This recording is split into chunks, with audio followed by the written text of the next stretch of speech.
નમસ્કાર મિત્રો, action India Gujarat news ચેનલમાં આપ સૌનું સ્વાગત છે। હું છું મમતા સેન। આપ જોઈ રહ્યા છો આજના મુખ્ય સમાચાર। બોર્ડની પરીક્ષા જેવો તણાવપૂર્ણ સમય જ્યારે વિદ્યાર્થીઓ માટે પડકારજનક હોય છે, ત્યારે કલેક્ટર શ્રી મિહિર પટેલ અને તેમની ટીમ દ્વારા કરવામાં આવેલું આ આત્મીય સ્વાગત ચોક્કસપણે વિદ્યાર્થીઓનો આત્મવિશ્વાસ વધારનારું છે। આ અહેવાલના મુખ્ય અંશો નીચે મુજબ તારવી શકાય। પરીક્ષાલક્ષી મહત્વની વિગતો। કુલ વિદ્યાર્થીઓ અંદાજે 88,350। પરીક્ષા કેન્દ્રો 311 કેન્દ્રો પર આયોજન। નિરીક્ષણ 70મી વધુ ઓબ્ઝર્વરની નિમણૂક અને તમામ કેન્દ્રો સીસીટીવીથી સજ્જ। સુવિધાઓ દરેક કેન્દ્ર પર મેડિકલ સુવિધાની ઉપલબ્ધતા। વહીવટી તંત્રનો માનવીય અભિગમ।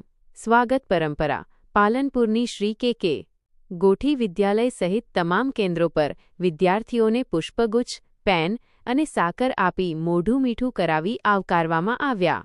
ઉદ્દેશ્ય વિદ્યાર્થીઓ પરીક્ષાના ડરથી મુક્ત બને અને શાંત ચિત્તે પેપર લખી શકે તેવું વાતાવરણ પૂરું પાડવું। ઉપસ્થિતિ જિલ્લા કલેક્ટર શ્રી મિહિર પટેલ અને જિલ્લા વિકાસ અધિકારી શ્રી એમ.જે. દવેએ રૂબરૂ હાજર રહી વિદ્યાર્થીઓનું મનોબળ વધાર્યું। નોંધ પરીક્ષાના પ્રથમ દિવસે આવું પ્રોત્સાહન મળવાથી વિદ્યાર્થીઓની માનસિક સ્થિતિ પર હકારાત્મક અસર પડે છે, જે તેમના પરિણામમાં પણ પ્રતિબિંબિત થઈ શકે છે।